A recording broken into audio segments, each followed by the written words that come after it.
Hi guys, welcome back. My name is Shay, and on this channel we discuss everything Canada immigration. All right, as you saw in the title of today's video, Canada has jabbed us again. Like, what is it again, you ask? Well, there's been a huge change in Canada's visitor visa policy, and it's not exactly in favor of those who wish to visit Canada.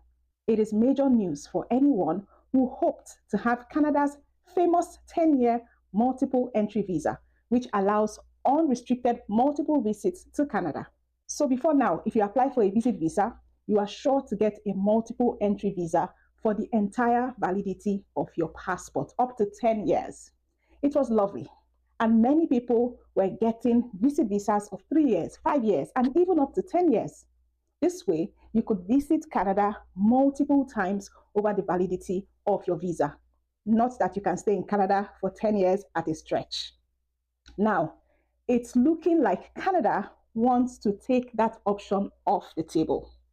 With the latest policy changes, Canada has given immigration officers the power to judge each application individually, and based on their own judgment, they can offer single entry visas or short-term multiple entry visas, depending on the purpose of your visit. This is going to be the new normal. Canada's visitor visa has always been pretty attractive, especially because it allowed people to travel in and out of the country with ease. With their multiple entry visa, you could come and go as you pleased, as long as your passport and your biometrics were still valid. And it didn't matter whether you were coming for a conference or maybe to even visit family, they would give you that multiple entry visa. But now, immigration officers have a lot more discretion, meaning that they can issue single entry visas, or they can even restrict how long a visa remains valid. So, what does this mean for you if you're planning to visit Canada, or if you're already in Canada with a visitor visa that is set to expire soon? In this video, we're breaking down the impact of Canada's new visitor visa policy, how it will affect travelers, and what it could mean for Canada's immigration landscape overall. This new policy affects both new visa applicants and those that are already holding visas that are about to expire. So if you're impacted by this, you're going to want to plan your next steps very carefully. Do you know that I have been thinking that, what will Canada do soon? Are they done with all these immigration changes for this year? But it seems that they are not done yet. I don't even think that this is the last move they are going to make on this chess immigration game. Anyway, since Canada is managing the growing population of temporary and permanent residents, especially with the housing shortages, the higher cost of living, and even concerns about sustainable growth, Canada's government is rethinking how it manages who gets to stay in Canada and for how long. So even though this is for visit visas, they want to also prioritize those who really need to visit Canada, like family members in critical situations or specific business travelers. Like I said earlier, immigration officers now have more power to decide who gets what and for how long. How will they do this? Well, they will now access each visitor visa application based on a few factors. Let's look at what these are in detail, because you really want to know, especially if you're planning to apply for a visitor visa soon, or even to extend a visitor visa that you already have. The first thing that they will be checking is the purpose of visits. They will ask the following questions when they are evaluating your visa application. Are you coming for a one-time event like a conference, a training session, or tourism? Will you be returning regularly, maybe to visit close family members or for ongoing business purposes? Compassionate reasons also play a role. So if someone has a sick family member, of course, they may be considered for a visa, but the length of the visa will be at the discretion of the immigration officer. Officers will look at how frequently you plan to visit Canada and why. For example, someone visiting a critically ill family member may have a better chance at a multiple entry visa than someone coming for a single business event. This type of scrutiny ensures that each visa issued aligns with both the applicant's needs and Canada's capacity. The second thing that they are checking is financial stability. They will ask the following questions when they are evaluating your visa application. Do you have enough resources to fund multiple visits to Canada? This isn't just about having enough money in the bank. It's about showing a stable source of income, like employment, that can support your travels. If someone in Canada, say maybe a family member or a friend, is covering your costs, you will need to prove that they are both related to you and they are financially able to support you. Canada wants to avoid cases where a visitor is financially reliant on its economy, particularly with cost of living that are rising. So showing financial stability back home or proof of funding from someone in Canada becomes crucial. Thirdly, they will consider health considerations.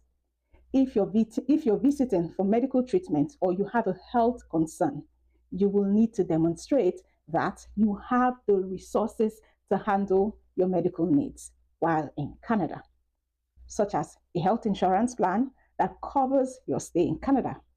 Officers will also look into whether the condition might worsen and if there is a backup plan in place.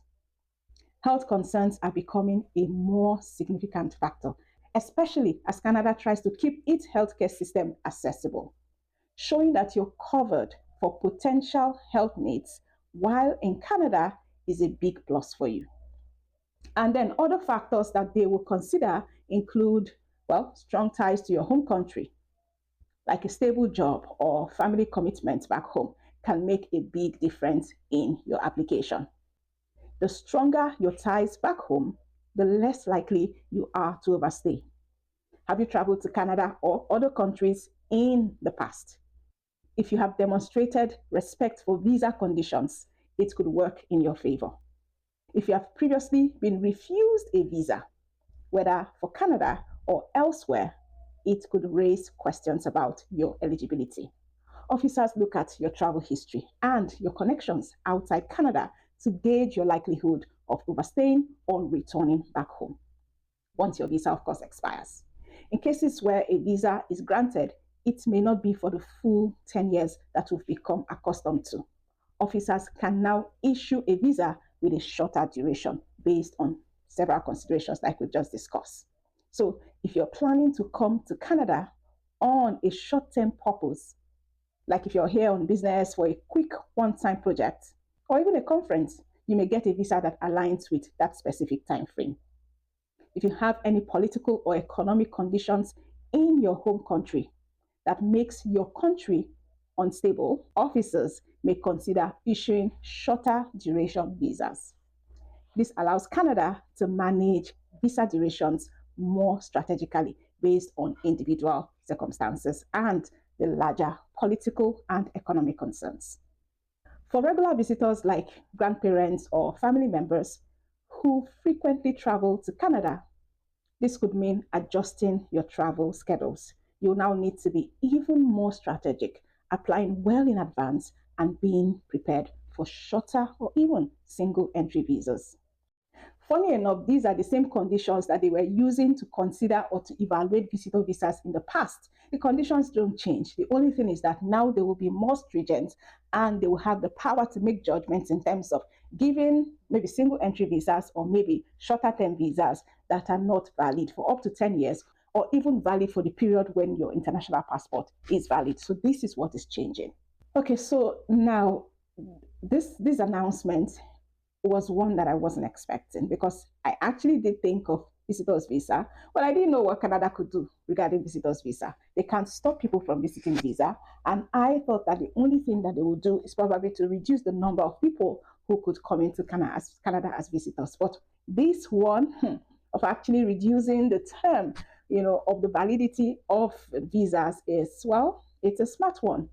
Yeah, and it's also strategic because then that means that, there are two ways to look at it. It's a double-edged sword because really people understand that getting that 10-year visa doesn't mean that they can stay in Canada for 10 years. But of course, they have the liberty to come and go as they please. I really don't see how making their visa shorter will stop them from going and coming as they please. The only thing is that probably people would now need to apply multiple times for visas, and there is now possibly the possibility that they could be refused even though they've applied in the past. That's what I'm thinking. But it is so obvious that Canada is on a race. Some people even say Canada don't vex. But well, it depends on how you look at it. This is what it is. Nothing we can do about it. But let's digest the news. And if you are thinking of applying for a visit visa, you need to go re-strategize and look at all the points that I've mentioned. Make sure that you're ticking all the boxes. And by God's grace, when you apply for a visitor visa, you're going to get what is due to you. The Canadian government expects over 1 million temporary residents to leave as their visas expire over the next few years. For anyone that is caught overstaying, the government has clarified that deportations are in order. So it's critical to keep track of when your visa expires.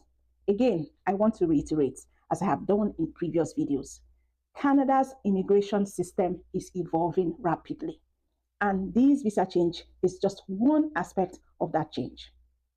With tighter controls on visitor visas, Canada is making it clear that the country is still open to visitors, but it's under stricter, more regulated terms. For prospective travelers, the best approach is to be proactive, prepare thoroughly, and keep in mind that the multiple entry visa for 10 years is no longer a sure thing like it used to be before. As the immigration system adjusts, the best way forward is to keep informed, apply early, and ensure you meet all the specific requirements.